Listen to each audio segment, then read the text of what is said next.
চার প্রকার মানুষদের কোরবানি আল্লাহ সুবহানাহু ওয়া তাআলা কবুল করবেন না।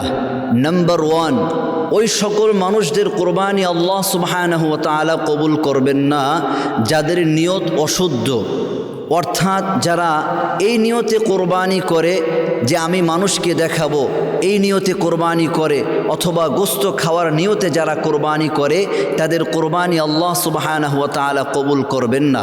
অথচ আল্লাহ সুবহানাহু ওয়া তাআলা তার বন্ধুকে বলেছেন, কোরআনুল কারীমের মধ্যে এসেছে, আল্লাহ তাআলা বলেন, কুল ইন্না সলাতি ওয়া নুসুকি ওয়া মাহইয়ায়া ওয়া মামাতি লিল্লাহি রাব্বিল আলামিন।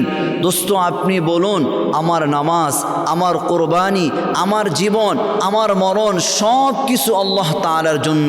সুতরাং যাদের নিয়ত অশুদ্ধ, যারা আল্লাহ তাআলার রেজামন্দির জন্য কোরবানি করবে না, তাদের কোরবানি আল্লাহ সুবহানাহু ওয়া তাআলা কবুল করবেন না। নাম্বার 2, ওই সকল মানুষদের কোরবানি আল্লাহ সুবহানাহু ওয়া তাআলা কবুল করবে না যারা অবৈধ হারাম উপার্জনের সম্পদের মাধ্যমে কোরবানি পশু ক্রয় করেছে। যারা বৈধ নয়, অবৈধ উপার্জনের সম্পদের মাধ্যমে যারা কোরবানি পশু ক্রয় করেছে, তাদের কোরবানি আল্লাহ সুবহানাহু ওয়া তাআলা কবুল করবেন না।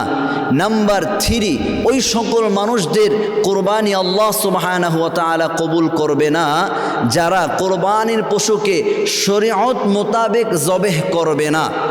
শরীয়ত মোতাবেক অর্থ হলো, কোরবানি পশু জবেহ করার সময় শুধুমাত্র কেবলমাত্র আল্লাহ তাআলার নাম উচ্চারণ করতে হবে, বিসমিল্লাহি আল্লাহু আকবার বলে কোরবানি পশু জবেহ করতে হবে। যারা আমরা বাবার নামে, নিজের মায়ের নামে, পীরের নামে, অমুকের নামে, এমনকি নবী রাসূলদের নামেও যদি জবেহ করা হয়, সেই পশু মুসলমানদের জন্য হালাল থাকে না, হারাম হয়ে যায়। গায়রুল্লাহর নামে জবেহ করলে সেটা আমাদের জন্য বক্ষণ করা হারাম হয়ে যায়। সুতরাং কোরবানি পশু যখন আমরা জবেহ করব, শুধুমাত্র কেবলমাত্র আল্লাহ তাআলার নামই আমরা জবেহ করব। অন্য কোনো ব্যক্তির নামে যদি জবেহ করা হয়, সেটা শরীয়ত মোতাবেক জবেহ হয় না, সেই কোরবানি আল্লাহ তাআলার দরবারে কবুল হবে না।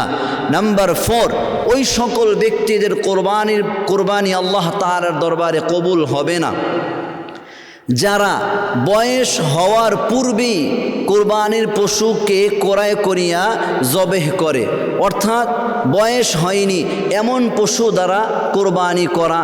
যেমন উটের ক্ষেত্রে সর্বনিম্ন 5 বছর হওয়া শর্ত, 5 বছরের কম বয়সে উট দ্বারা কোরবানি করলে কবুল হবে না।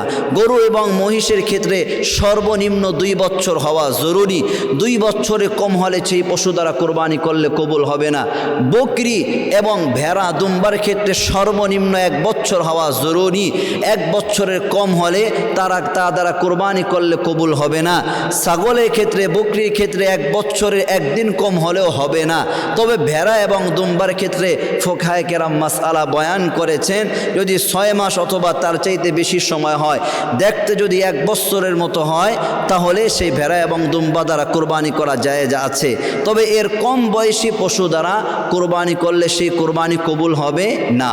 মোট এই 4 শ্রেণীর মানুষদের কোরবানি আল্লাহ তাআলার আদালতে কবুল হবে না।